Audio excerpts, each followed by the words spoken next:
Uno. Bueno, retomamos la entrevista, maestra.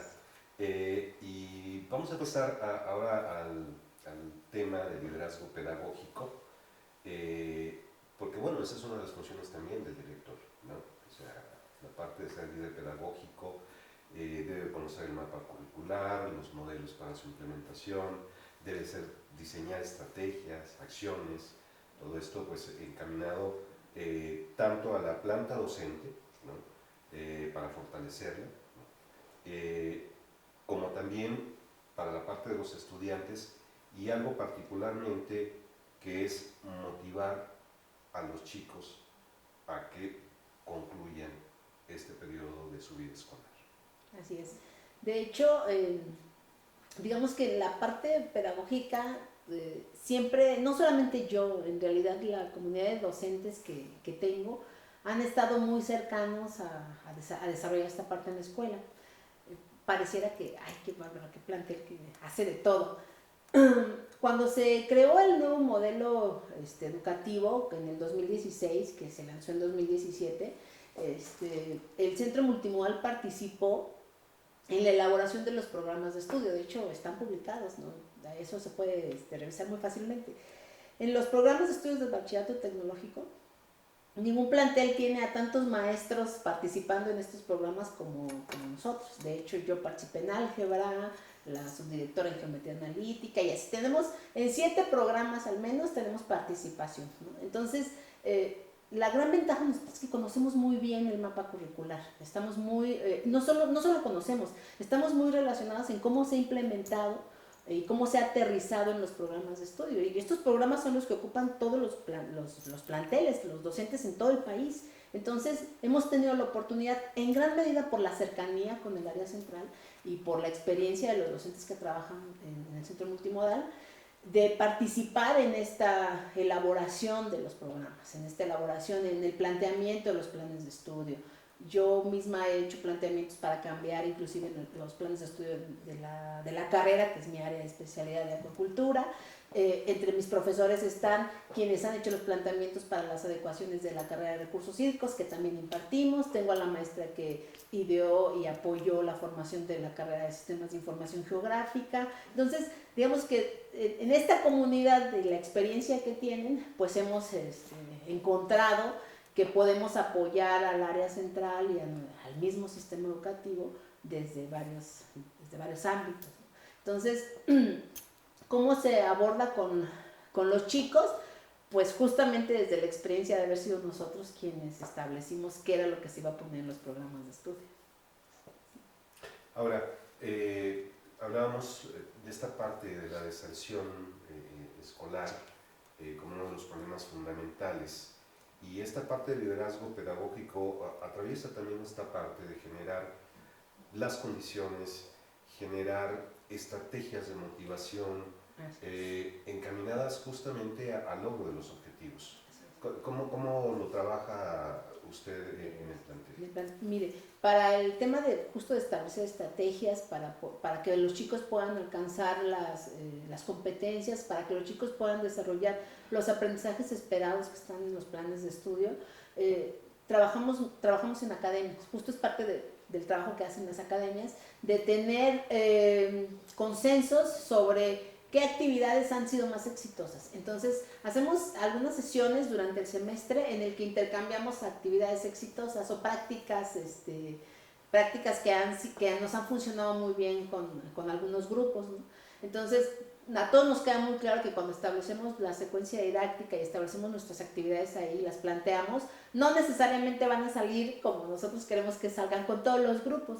Con algún grupo saldrá muy muy bien y a otro le parecerá extremadamente aburrido. Entonces lo que hacemos es intercambiarnos estas actividades. Otra cosa que tratamos de fortalecer es la transversalidad entre nuestras secuencias, ¿no? Está establecido, sin embargo es algo que también le costó mucho trabajo a los profesores. Desde entender el concepto de transversalidad, que es algo que no se creó con el nuevo modelo educativo, ya venía de los modelos anteriores, sin embargo establecer cómo aterrizarla en el aula y cómo aterrizarla con las asignaturas, nos costó un poco más de trabajo. Entonces entendimos que para ello era necesario reunirnos, trabajar juntos para poder decir, oye, esta actividad la puedo vincular biología contemporánea con probabilidad a través de este ejercicio, de esta actividad lúdica o de esta actividad de investigación. Y además, ¿qué valor le voy a dar yo desde mi asignatura y qué valor le vas a dar tú? Además, con la transversalidad también vienen otra vez los términos de horizontalidad y verticalidad, ¿no? Entonces, trabajar con horizontalidad, de entrada, definir para ellos cuál era la horizontal y cuál era la vertical. Entre nosotros mismos que trabajamos con los programas, teníamos diferencias a la hora de conceptualizarla, ¿no? Entonces decidimos sentarnos, trabajar en la escuela y decir, así es como nosotros vamos a entender la transversalidad vertical y así es como la vamos a entender horizontal y así es como vamos a trabajar. Nos ayuda mucho que una de las personas que está con nosotros era quien se encargaba, por ejemplo, de revisar las secuencias que venían de todos los planteles, de todos nuestros planteles en los estados, ¿no? Entonces ella, que tiene la experiencia de revisar cientos de secuencias, es, digamos, quien nos guía en este trabajo pedagógico para las secuencias didácticas, que es nuestra subdirectora académica ahorita. Me gusta mucho cómo usted se dirige de pronto al explicar, porque siempre habla de nosotros. Y en ese sentido, justamente el trabajo colegiado dentro de la gestión, o esto que se denomina la gestión integral, pues es fundamental. Sí, sí. Quisiera que pudiera, más en términos un poco más conceptuales, definirnos qué es la gestión integral o cómo la entiende un directivo, en este caso usted, ¿no? Pensando en su plantel. Ok. Desde mi muy personal punto de vista, esta gestión integral implica que no tengo que ser yo quien siempre diga cuál es la última palabra en cualquier área, ¿no? Es decir, no me cierro a la idea de mis propios conceptos, de lo que yo entiendo de cualquier tema para tomar una decisión. Por lo regular, lo que hago es tratar de investigar, sí, para yo sentar una base con la cual pueda hablar con el personal, pero la realidad es que la dirección per se es integral, ¿no? O sea, debes integrar de todas las áreas un liderazgo para poder llevar en buen camino a la escuela y poder llegar a buen fin en cada cierre de ciclo escolar. Entonces, la realidad es que yo trato siempre de ser perceptiva y de estar abierta con mis compañeros para escuchar todas las versiones, todas las ideas que puedan llegar desde las áreas para poder tomar una decisión informada, ¿no? Una decisión que haya discutido previamente con las personas que van a estar involucradas en cualquiera que sea el tema, ya sea el área personal o ya sean los profesores o ya sean los alumnos. Procuro siempre estar informada, ¿no? Y a partir de tener los datos y poderlos analizar y poder escuchar otras versiones, es como puedo, de verdad ahora sí, tener una concepción más integral de todo lo que está sucediendo. No se puede uno encerrar en la oficina atendiendo solo la parte que nos demanda el área central, ni tampoco puedes abandonar la oficina para estar todo el tiempo atendiendo o apagando fuegos en la escuela. Es necesario, de verdad, creo que ha sido lo que ha funcionado con nosotros, es necesario tener un equipo en el que confíes, un equipo que además tenga la misma visión y una formación muy parecida a la tuya. En mi caso, particularmente para el concurso, por ejemplo, el año pasado, participamos la que ahora es la subdirectora académica y yo, y la diferencia en puntaje no fue mucha. En realidad tuvimos un puntaje muy parecido. Ambas estuvimos en el rango más alto de puntajes para los directores, y ella aceptó de muy buena gana ser la subdirectora y desempeña un trabajo excepcional en ese sentido. Entonces, la manera de ser integral es no aislándote, ¿no? Ese es mi concepto de cómo manejar un plantel de manera integral. No me puedo encerrar sin escuchar a mis compañeros, sin escuchar cuál es la problemática que está surgiendo. Y a veces, y ha pasado en varias ocasiones en las que quien viene a plantear no tiene razón, ¿no? Y entonces mi trabajo es explicarle por qué no tiene razón, por qué las cosas no se pueden hacer como ellos quieren que se hagan, ¿no? El tema siempre de los temas de promociones, de cómo se va a dar ahora, sobre todo con los administrativos, de cómo se hacen corrimientos si alguien se jubila y demás, siempre es un tema delicado. El tema económico para los profesores que va a impactar de manera económica siempre es un tema delicado. O por ejemplo, con los profesores que son de nuevo ingreso, el hecho de que se tarde mucho en pagarles, porque puede tardar un mes en el mejor escenario, o puede tardar los 6 meses que dura el semestre, ¿no? Entonces, siempre abordar esos temas con ellos implica que debo tener conocimiento en primera de cómo está la normatividad y ser clara con ellos desde el inicio, y en segunda, sí estar en contacto con el área central para estar al pendiente de los trámites y poderles dar una información veraz a los profesores. Yo tengo una política de no me guardo las cosas, no ando con secretismos en la escuela. Si hay un problema, lo planteo para que me ayuden y lo resolvamos en equipo. Y si hay buenas noticias, también siempre son partícipes de las mismas. Y eso nos da mucha cercanía, digamos, en el plantel. No sé, porque soy mujer y soy muy sensible en estos temas, no lo sé, no quisiera acotar al hecho de mi género el ser tan cercana de repente con ellos. Creo que en gran medida, insisto, es porque los conozco desde hace muchos años y tenemos una relación no solo laboral, ¿no? Al final del día yo paso como 10 horas en el plantel, pero los veo ir y venir o pasar gran parte del día conmigo, entonces tengo la oportunidad de escucharlos todo el tiempo, ¿no? Cuando alguien quiere resolver un tema en particular, sabe que escuchamos, y si yo no lo puedo resolver, nos juntamos con alguien más para que nos ayude. Entonces eso ayuda, eso es lo que me ayuda bastante. La parte de la administración efectiva de los recursos pasa por un conocimiento, una buena planeación, una buena proyección para eficientarlos. Claro, sí.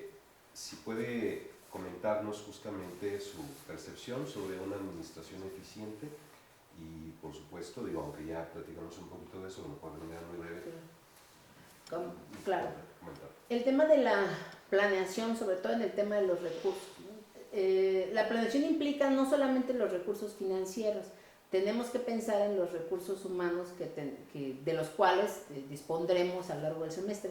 Entre nuestros planteles, el principal problema se da cuando vas a iniciar un semestre y te falta un maestro, por la razón que sea, porque no lo alcanzaste a encontrar, porque no cumple con el perfil adecuado.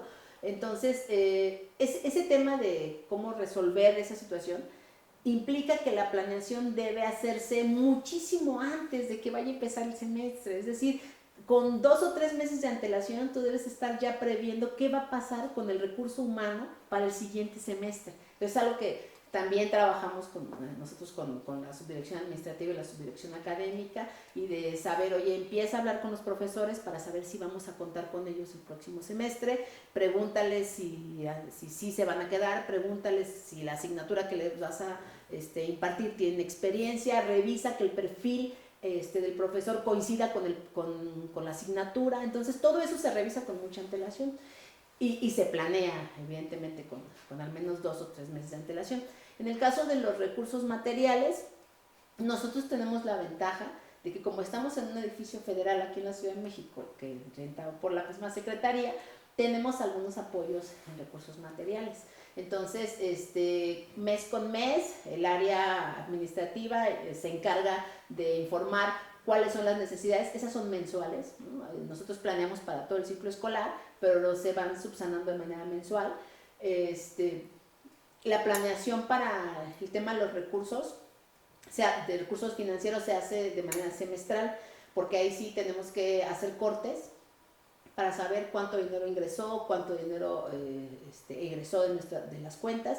Hay una cuenta de padres de familia, hay una cuenta de recursos propios del plantel. Entonces sí tenemos que saber cada semestre, esa se hace semestral, cuánto se va a gastar y qué se va a gastar para el siguiente semestre, ¿no? Porque además se tiene que planear a qué carrera se le va a proveer algún equipo especial o algún material especial. Hay que conocer de cuáles son las partidas permitidas, qué no está permitido comprar, revisar si te alcanza el recurso que tienes para todo lo que quieres hacer a lo largo del semestre, ¿no? Entonces, la realidad es que tratamos de contar siempre con un recurso que esté ahí disponible para emergencias, y tenemos otra parte del recurso con la que planeamos para compras. Pues es que en mi plan de mejora dije que voy a aumentar el número de computadoras por alumno en este ciclo escolar, entonces necesito que cada mes se compren al menos 2 computadoras. ¿Podemos gastar en esto? Sí o no se puede. Y entonces vamos planeando con 6 meses de antelación qué es lo que vamos a gastar a lo largo de todo el semestre. Entonces, sí definitivamente requiere preparación, requiere que estés enterada de todos los recursos con los que cuentas, ¿no? De tener una visión amplia, tanto de recursos materiales, financieros y humanos del plantel.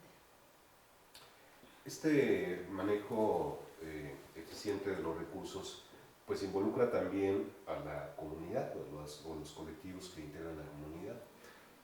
Pienso, por ejemplo, en los alumnos hacer un buen uso de la infraestructura, del mobiliario. Habíamos comentado en el caso de lineamientos éticos de quienes participan, pero bueno, también, digamos, en el área administrativa pienso en no desperdicio de papel, que además va en un contrasentido con la idea de sustentabilidad que se está planteando en el nuevo modelo, claro, en sí. el que también estamos involucrados todos.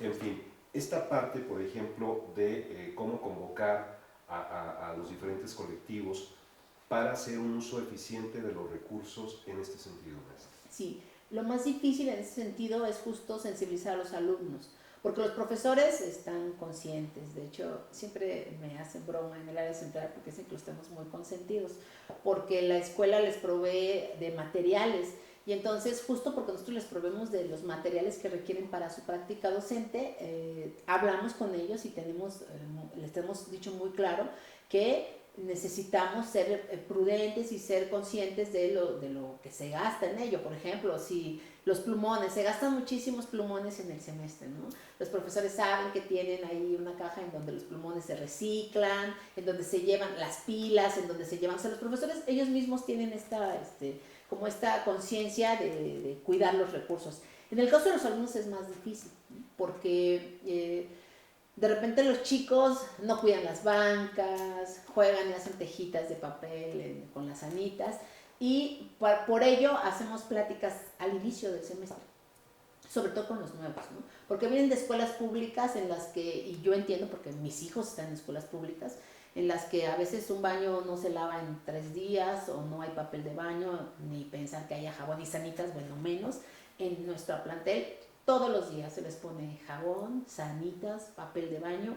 Todos los días tienen ellos lo necesario para estar en un ambiente de higiene, en un ambiente limpio. Y entonces sí concientizamos mucho a ellos y a los papás de esto, ¿no? De que valoren el hecho de tener un baño limpio en el que pueden ir en cualquier momento del día y siempre lo van a encontrar limpio porque hay personal que está dedicado a ello. Entonces, sí hacemos un trabajo para concientizarlos en este sentido y cuidar los recursos. Además, de manera paralela, ¿no? Tenemos un grupo ecologista en el plantel que está integrado por los mismos alumnos, ¿no? Están muy vinculados, insisto, el tipo de alumnos que llevan, el perfil que llega con nosotros son chicos que están muy orientados hacia la parte de ciencias, de cuidado del medio ambiente, de la conservación. Entonces ellos mismos tienen sus programas en las que juntan tapitas, en las que reciclan hojas, en las que los cuadernos que ya no usaron arrancan las hojas usadas y ponen ahí a disposición de quien quiera ocupar. Si hay un libro que no se usó suficiente, ahí pueden ellos mismos gestionan este tipo de acciones entre sus compañeros. No todos, insisto, hay grupos específicos que hacen este trabajo en la misma escuela y nos ayuda muchísimo también. Al principio fue difícil porque tiraban el jabón como si lo regalaran, tiraban las anitas, se llevaban el papel de baño, pero la verdad es que ya ahora vemos que hay más conciencia, entendimos que tenía que ser desde el principio, desde que llegan a la escuela, enseñarles las instalaciones, mostrarles. Invariablemente hay desgaste, del mobiliario, hay desgaste del mismo edificio, ¿no? Pero es algo que está contemplado en la planeación de recursos anual. Cuando llegamos a la mitad del semestre, lo que se hace es una limpieza profunda en la que se lavan paredes, para que la escuela se vea presentable, y cuando se acaba el ciclo escolar lo que hacemos es ahí sí pintar y dar un mantenimiento general.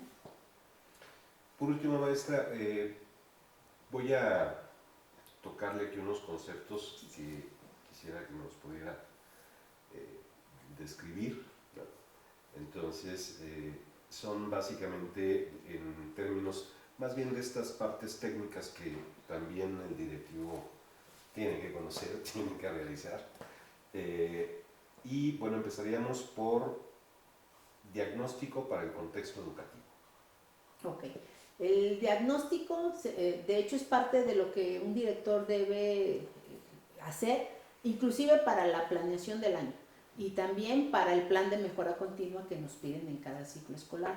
Un diagnóstico en el que seas muy claro respecto a la comunidad que vas a recibir de estudiantes. Nosotros en la Ciudad de México tenemos la ventaja de Comipems, del examen que se hace a través de Comipems, en el que tenemos los datos duros de cuál es la calificación que traen los chicos, cuál es el puntaje que tuvieron en los exámenes, tenemos gráficas que nos indican inclusive de qué delegaciones provienen. Entonces, para hacer un diagnóstico fiable, debes tener información también fiable y actualizada. Entonces, nos ayudamos de herramientas que tiene la misma Secretaría de Educación Pública para revisar cuáles son los datos de las secundarias que sabes que te van a llegar, que están en la zona de influencia, para poder generar un diagnóstico, por ejemplo, de este grupo que va a llegar, ¿no? Además, tenemos ya diagnósticos previos de las generaciones anteriores, ¿no? Y esos diagnósticos previos se van modificando de acuerdo a la trayectoria escolar de los grupos que ya tienes ahí. Nos ayudamos de herramientas como Planea, como Prueba PISA, como evaluaciones que se hacen a los chicos a través de diferentes plataformas en las que participamos a lo largo del año. Encontramos, por ejemplo, que hay una plataforma que ha sido muy difícil para los chicos, no es obligatoria. Hay un concurso que cada año lanza el Tecnológico de Monterrey que se llama Líderes del Mañana, en la que en algún momento también el personal del multimodal contribuyó para poderlo lanzar a todos nuestros planteles del país, en el que hay una prueba de inicio que se hace que es muy larga, ¿no? Entonces pudimos acceder como a cómo estaban saliendo nuestros chicos en estas pruebas, y eso ayuda también para el diagnóstico, ayuda a tomar una fotografía de cómo están los muchachos académicamente. También hacemos estudios socioeconómicos para saber cuál es el contexto del que provienen los jóvenes y poder ofrecerles una mejor proyección dentro de nuestro plantel. El siguiente concepto, indicadores. Ok. Los indicadores han sido un tema complejo en educación media superior. ¿Por qué? Cuando el subsecretario Sekeli estuvo en su gestión, así que fue en 2008, creó un sistema de indicadores. De hecho, en mi área yo llevaba ese sistema para todos nuestros planteles. Era un sistema en el que permitía meter datos y había una serie de algoritmos que te arrojaban los indicadores. Los indicadores han sido por tradición señalados por el área central o por la misma subsecretaría. Entonces, para un plantel, de repente es difícil decir, yo voy a poner mis propios indicadores. Debemos abocarnos a los indicadores que la misma SEMS o la dirección nos indiquen, porque como plantel no podemos decir, a mí me interesa desarrollar un indicador, el indicador de, no sé, sillas por aula, ¿no? Porque además el sistema de indicadores que estaba establecido era muy amplio, muy, muy amplio. Había más de 100 indicadores. En ese momento se determinó que hubiera 23 indicadores estrella, y cuando vieron que todavía eran demasiados, se abocaron a 10 indicadores. Los principales indicadores son académicos, es decir, para una escuela el tema de eficiencia terminal, aprobación, deserción, número de becas para los alumnos becados, aunque ahorita, como ya todos están becados, es un indicador que de repente ya pierde relevancia. El tema de la matrícula, el crecimiento de la matrícula. Entonces, hay al menos 10 indicadores en los que uno se puede enfocar, tutorías, asesorías, y elegir ahora sí de un número menor de indicadores a cuáles en la escuela puede pegarle mejor, puede hacer mejor. En nuestro caso, por ejemplo, el indicador de matrícula.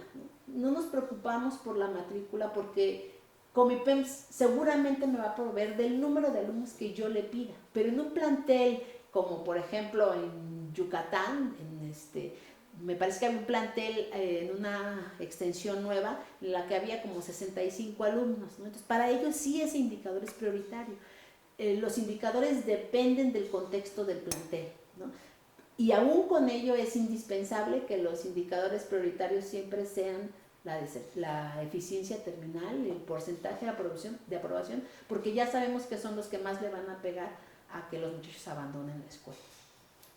Metas. Ok, también dentro de nuestro plan de trabajo debemos establecer metas. Las metas deben ser claras, alcanzables, establecidas y además asignarles estrategias y responsables, ¿no? Entonces, en nuestro caso, lo que hacemos es determinar una estrategia y a partir de la estrategia que determinemos, establecer cuáles van a ser las metas y cuáles van a ser las acciones que vamos a desarrollar para llegar a esa meta. Y además, ¿quiénes van a ser responsables de poder alcanzar esa meta? Invariablemente el director va a estar en todos los equipos de trabajo para alcanzar las metas. De una u otra manera siempre el director va a estar participando en las estrategias y en las acciones para desarrollarlas. Entonces, creo que deben ser claras desde el principio y deben ser compartidas con todo el equipo, porque a veces se comete el error de establecer metas desde tu escritorio cuando estás preparando tu plan de mejora y no tomas en cuenta que hay personas que no tienen el tiempo ni la disponibilidad que tienes para dedicarle a lo mejor a la escuela y por eso se hace en conjunto, se llama a todo el equipo y establecen las metas en conjunto. Análisis situacional del plantel. Ok. Para el análisis del plantel, insisto, necesitas tener la versión de todo lo que está pasando, necesitas también tener el pulso de qué está pasando con los papás, qué están opinando los padres, de qué están opinando los muchachos. Es necesario que los directores sepan qué se dice de su plantel fuera de, ¿no? Es decir, anteriormente la evaluación de los directores se hacía en varios sentidos. Evaluaban sus compañeros, ¿no? El personal que estaba adscrito al plantel, y evaluaban también los directores de área de la dirección general. Entonces cada director de área emitía una opinión sobre el director en función de si cumplía o no cumplía con los 1000 pedidos que se hacían en el semestre, ¿no? La realidad es que este análisis que puedes tener de la situación de la escuela no puede venir de tu propia visión como director, ¿no? Porque puede ser muy corta y además poco objetiva. Esta visión tiene que venir del contacto con las áreas, este análisis tiene que venir de sí hacer un juicio claro sobre cómo te está viendo la comunidad académica y cómo te está viendo la comunidad de padres, de familia y de alumnos y qué opiniones están emitiendo sobre ti. Por eso, y sobre la escuela, por eso es importante que haya buzones, que haya herramientas que permitan al director conocer cuál es la opinión de la comunidad que conforma su plantel. Tengo aquí, a lo mejor estoy confundido, pero porque usted habla de plan de mejora y yo lo tengo como plan de intervención, pero no sé si sea lo mismo. No nos han pedido un plan de intervención, a lo mejor va a ser algún esquema que vayamos a trabajar en el futuro. Hasta ahorita lo que nos han pedido inclusive para el concurso era realizar un plan de mejora para el plantel. En el plan de mejora, a lo mejor ya sabiendo, el plan de mejora de tener un diagnóstico, elegir al menos 3 indicadores que se tengan que desarrollar y entonces establecer todo un plan a partir de esos 3 indicadores, quiénes van a intervenir, cuáles van a ser las metas, cuáles van a ser las estrategias y para establecer metas específicas a las que tienes que llegar al final del ciclo escolar o al final generalmente es por ciclo escolar, al final del ciclo escolar para saber si las alcanzaste.